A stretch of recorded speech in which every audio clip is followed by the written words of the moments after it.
వీక్షకులందరికీ నమస్కారం. జూలై నెలలో సింహరాశి వారికి ఏ విధమైనటువంటి ఫలితాలు కలగబోతూ ఉన్నాయో మనం ఈ వీడియో ద్వారా తెలుసుకుందాం. ముఖ్యంగా జూలై మాసమందు సింహరాశి వారికి ఏ గ్రహాలు అనుకూలిస్తాయి, ఏ గ్రహాలు ప్రతికూలిస్తాయి అనేటువంటి విషయాన్ని పరిశీలన చేస్తే ఈ రాశి వారికి 17వ తారీఖు వరకు రవి బలం ఉంది. ఈ రాశ్యాధిపతి అయినటువంటి రవి బలంగా ఉన్నారు. అలాగే గురుబలం లేదు, శనేశ్వరుడి యొక్క బలం లేదు, రాహు యొక్క బలం లేదు. అష్టమ రాహు అంటే బలం లేకపోయినా ప్రతికూలత ఎక్కువగా ఉన్నది. అక్కడ గురుడు కానీ శని కానీ ప్రతికూలంగా ఉన్న రెండు కేంద్రాల్లో ఉన్న వారి ప్రత్యేకమైన ప్రతికూలత ఏమీ లేదు. కానీ రాహు మాత్రం 8వ స్థానంలో ఉండి ఈ రాశిని ఇబ్బంది పెడదామనే ప్రయత్నం చేస్తూ ఉన్నారు. ఇక శుక్రబుధుల యొక్క అనుకూలత ఈ నెలలో మధ్యస్థంగా ఉన్నది. చంద్రుడు కూడా 2.5 రోజులకు ఒకసారి అనుకూలిస్తూ ఉంటారు. అయితే ప్రధానంగా ఈ మాసంలో రవి యొక్క బలం మీద మాత్రమే ఆధారపడాలి. ఆ బలం కూడా ఎప్పటి వరకు ఉంది? 17వ తారీఖు వరకే ఉంది. అంటే 17వ తారీఖు దాటిన తర్వాత, ఈ జూలై నెలలో 17వ తారీఖు దాటిన తర్వాత 9 గ్రహాల్లో మెజారిటీ అంటే ఎక్కువ సంఖ్యలో గ్రహాలు అనేటువంటివి ప్రతికూలంగా ఉంటాయి సింహరాశి వారికి. కాబట్టి ఈ రాశివారు ఏ విధమైనటువంటి పనులు చేయాలి అన్నా, లేదా ఏదైనా ముఖ్యమైనటువంటి వ్యక్తులను కలవాలి అన్నా, ముఖ్యమైన పనులు ప్రారంభించాలి అన్నా ఇవన్నీ కూడా జూలై 17వ తారీఖు లోపులోనే పూర్తి చేసుకోవాలి. ప్రత్యేకించి 12వ స్థానంలోకి రవి రావడం వల్ల జూలై 17వ తారీఖు దాటిన తర్వాత, అనగా అష్టమంలో రాహువు, వ్యయంలో రవి, సప్తమంలో శనేశ్వరుడు, దశమ కేంద్రంలో గురు కుజుల యొక్క ఆ యుతి, మరి ఇన్ని గ్రహాలు మరి సింహరాశి వారి మీద ప్రభావాన్ని చూపించడం ప్రారంభిస్తే ఏమవుతుంది ప్రతికూలంగా అంటే, ఒకటి ఖర్చులు అధికంగా ఉండడం, స్వస్థాన నాశనం చేయవ బంధురోగో ధన వ్యయం అంటూ ఉన్నది శాస్త్రం. అనగా ఈ రాశి వారు ఏం చేయాలంటే జూలై నెలంతా కూడా చాలా అప్రమత్తంగా ఉండాలి, ఆరోగ్యాన్ని కాపాడుకుంటూ ఉండాలి. అనవసరమైనటువంటి డబ్బు అంటే అనవసరంగా డబ్బు ఖర్చు పెట్టకుండా చాలా జాగ్రత్తగా ఉండాలి. అంటే ఎంతవరకు మీకు అవసరం, ఒక వస్తువును కొనాలి, లేదా ఒక వాహనాన్ని కొనాలి, లేదా ఒక ఇంటిని కొనాలి, లేదా ఒక స్థలాన్ని కొనాలి.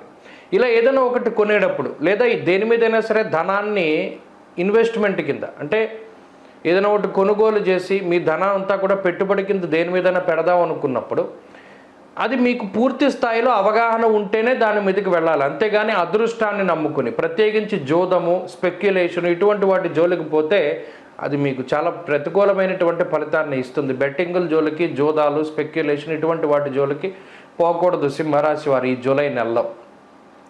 ఏదైనా పూర్తి స్థాయిలో మిమ్మల్ని మీరు నమ్మి మీ తెలివితేటల మీద ఆధారపడి, పక్కవాడి మీద ఆధారపడకుండా, లేదు ఇది మనమే చేయగలుగుతాం, లేదా నా బుర్ర పనిచేస్తుంది అని అనుకుని మీరు ముందుకు వెళ్ళగలిగితే మంచిది, పెట్టుబడి పెట్టచ్చు.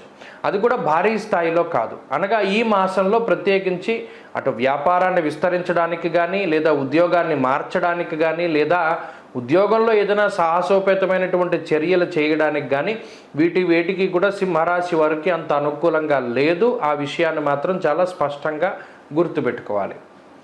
ఒకటి, ఆరోగ్యపరమైనటువంటి జాగ్రత్తలు వహించాలి. అనగా మీరు భోజనం చేసేటప్పుడు, లేదా ఏదైనా పలహారం చేసేటప్పుడు, లేదా మరి ఏ ఇతరత్ర ఆహారాన్ని తీసుకునేటప్పుడు అది సరిగా ఉందా లేదా.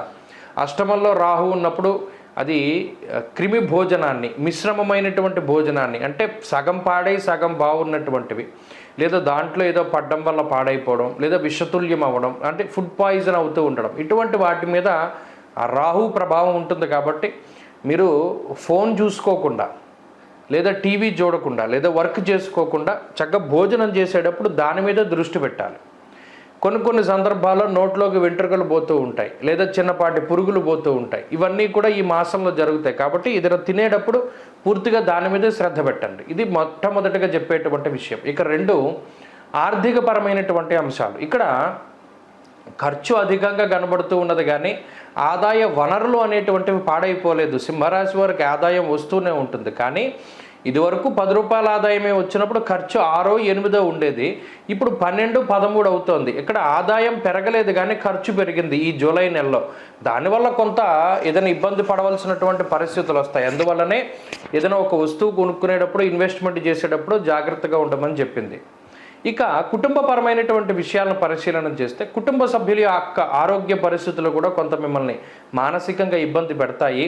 అయినప్పటికీ కూడా మీరు వాటిని ఛేదించగలుగుతారు. కొంత సమయం పోయిన తర్వాత వారికి కుదుట పడడం కానీ, లేదా మీరేదైనా స్ట్రగుల్ అవ్వడం వల్ల వారు ఆరోగ్యపరమైనటువంటి సమస్యల నుండి బయటపడడం కానీ ఇవన్నీ కూడా కనబడుతూ ఉన్నాయి. అయితే కొద్దిపాటి మానసిక అశాంతి మాత్రం ఉంటుంది. ఉద్యోగ వ్యాపారాలలో ఒత్తిడి అధికంగా ఉంటుంది. పని వేళలు చాలా ఎక్కువగా ఉంటాయి. ఎక్కువ సమయం పనిచేయవలసినటువంటి పరిస్థితులు ఉంటాయి.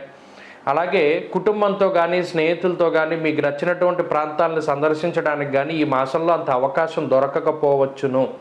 పూర్తిగా పని మీదే శ్రద్ధ పెట్టవలసి వస్తుంది. ఆ విషయం పట్ల జాగ్రత్తగా ఉండాలి. విద్యార్థులకి ఈ గ్రహస్థితి చాలా మిశ్రమంగా ఉన్నది. ఏకాగ్రత చాలా తక్కువగా ఉంటుంది. మరీ ముఖ్యంగా ఏదైనా ముఖ్యమైన పరీక్ష రాయడానికి వెళ్ళినప్పుడే హాల్ టికెట్ మర్చిపోవడం, లేదా పెన్ను మర్చిపోవడం, ఇటువంటి ప్రతిబంధకాలు ఎక్కువగా వస్తూ ఉంటాయి. లేదా ఏదైనా చదువుకునే సమయంలో అనారోగ్యం రావడం, చదువుకోకపోవడం, ఇలా ఏదో ఒక రకమైనటువంటి ఇబ్బంది వస్తుంది. కాబట్టి వాటి నుండి బయటపడడానికి ప్రయత్నం చేయండి. ఇక స్త్రీలకు ప్రత్యేకించి ఈ గ్రహస్థితి కనుక పరిశీలన చేస్తే ఆరోగ్యం పట్ల వారు శ్రద్ధగా ఉండాలి. అలాగే ఉద్యోగ వ్యాపారాలు చేసేటువంటి స్త్రీలకి ఈ మాసం అంత అనుకూలమైనటువంటి మాసం కాదు. అయితే సంతాన పురోగతి ఉంటుంది. కుటుంబ పరంగా మాత్రం స్త్రీలకి పరిస్థితులు అవి బాగానే ఉన్నాయి. సింహరాశి వారు జూలై నెలలో మరింత అనుకూలమైనటువంటి ఫలితాలను సాధించడానికి ఎక్కువగా సూర్య ఉపాసన చేయాలి. అలాగే ఆంజనేయ ఆరాధన అధికంగా చేస్తూ ఉండాలి. ఆంజనేయ స్వామి అష్టోత్తర శతనామావళి స్తోత్రం కానీ, లేదా మంగళవారం నాడు అలాగే శనివారం నాడు ప్రత్యేకించి శివాలయానికి వెళ్ళి నంది దగ్గర దీపం పెట్టడం కానీ ఇటువంటివి చేస్తూ ఉంటే మంచి ఫలితాలు సంప్రాప్తమవుతాయి. ఈ మాసం మొత్తము కూడా హనుమాన్ చాలీసా పారాయణ చెయ్యండి. మన్యు సూక్తాన్ని వింటూ ఉండండి. తత్ఫలితంగా మంచి ఫలితాలు సంప్రాప్తమవుతాయి. స్వస్తి. ఓం శ్రీమాత్రే నమః. వీక్షకులందరికీ నమస్కారం. వారాహి అమ్మవారు అంటే ఎవరు, ఎలా ఆవిర్భవించారు? మనందరికీ వారాహి అమ్మవారు అంటే ఆమె రూపము, ముఖము, వర్చస్సు, అలాగే అమ్మవారు చేత్తో పట్టుకునేటువంటి ఆయుధాలు, హలము, నాగలి, ఇటువంటివన్నీ మనకి కనబడుతూ ఉంటాయి. అయితే చాలామందికి తెలియనటువంటి ఒక విషయం ఏమిటి అంటే, లలితా సహస్రనామం ఎవరైనా చదువుతూ ఉంటే వాళ్ళకి తెలుస్తూ ఉంటుంది. మనం సాధారణంగా శంకర భగవత్పాదులు కానీ, లేదా మరి ఏ ఇతరత్ర భగవత్ స్వరూపులైనా సరే ఒక దేవతని స్తుతించేటప్పుడు ఆపాదమస్తకం స్తుతిస్తారు. అంటే పాదాల దగ్గర నుండి తలకాయ వరకు కూడా వారి యొక్క ఆ స్తుతి, అంటే వారి యొక్క స్థితి ఏ విధంగా ఉన్నది, వారు ఇన్ని హస్తాలు కలిగి ఉన్నారు, లేదా వారు ఈ రకంగా ఉన్నారు, ఆ రకంగా ఉన్నారని కింద నుండి పైకి వర్ణన ఉంటుంది. కానీ లలితా సహస్రనామంలో అలా ఉండదు వర్ణన. అమ్మవారి నామాలు గనక చూస్తే శ్రీమాత, శ్రీ మహారాజ్ఞి, శ్రీమత్ సింహాసనేశ్వరి, చిదగ్నికుండ సంభూత, దేవకార్య సముద్యత, ఉద్యద్భాను సహస్రాభ, చతుర్బాహు సమన్విత, అంటే కిరీటం దగ్గర నుండి కనబడుతున్నాయి మనకి వర్ణన. అంటే అక్కడ మీరు గమనించవలసిన విషయం ఏంటి అంటే, చిదగ్నికుండ సంభూత, చిదగ్ని. చిదగ్ని అంటే ఏంటంటే సచ్చిదానంద స్వరూపమైనటువంటి పరమాత్మ యొక్క తేజస్సు ఏదైతే ఉన్నదో అది చిదగ్ని. ఆ అగ్నిగుండం అంటే పరమాత్మ యొక్క తేజస్సు. ఆ తేజస్సు నుండి ఉద్భవించినటువంటి లలితాదేవి అగ్నిగుండం నుండి పైకి వచ్చింది. పైకి వచ్చినప్పుడు మొట్టమొదటగా ఈ కిరీటము, కన్నులు, లేకపోతేనేమో కనుబొమ్మలు, ముక్కు, నోరు, ఇలా కిందకి అమ్మవారి యొక్క స్వరూపాన్ని లలితా సహస్రనామం వర్ణన చేస్తూ ఉంటుంది. అలా చేసినప్పుడు ఈ అమ్మవారు ఆవిర్భవించినప్పుడు అమ్మవారితో పాటు మరో ఇద్దరు దేవతా స్వరూపాలు కూడా చిదగ్నికుండంలోంచి బయటకు వచ్చాయి.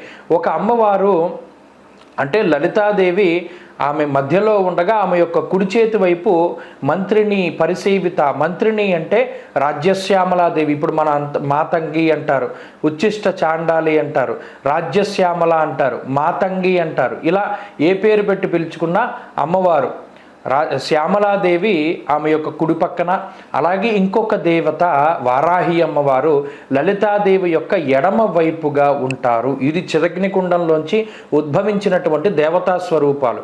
ఈ ముగ్గురే సృష్టి, స్థితి, లయాలకి సంబంధించినటువంటి జ్ఞానం లేదా క్రియ, ఇచ్ఛాశక్తి, జ్ఞానశక్తి, క్రియాశక్తి. అంటే అమ్మవారి యొక్క సర్వసైన్యాధ్యక్షురాలైనటువంటి శ్యామలాదేవి, లలితాదేవి, అలాగే వారాహిదేవి. అందుకనే మీరు గమనించండి, గుప్త నవరాత్రులు లేదా అమ్మవారికి సంబంధించిన నవరాత్రులు వచ్చినప్పుడు ముఖ్యంగా శ్యామలా నవరాత్రులు వస్తాయి. అలాగే ఆశ్వీజ మాసంలో అమ్మవారి శరన్నవరాత్రులు వస్తాయి. ఆషాఢ మాసంలో గుప్త నవరాత్రులు వస్తాయి.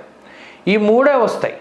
మిగతా దశ మహావిద్యలకి సంబంధించినటువంటి నవరాత్రులు ఎక్కడా కనబడవు. ఎందుకు రావు అంటే ఈ ముగ్గురు దేవతలే చిదగ్నికుండ నుండి బయటకు వచ్చినటువంటి ఇచ్ఛాశక్తి, జ్ఞానశక్తి, క్రియాశక్తి స్వరూపాలు. అందుకనే శ్యామల నవరాత్రులు ఉంటాయి, ఆశ్వీజ నవరాత్రులు ఉంటాయి, అలాగే వారాహి నవరాత్రులు ఉంటాయి.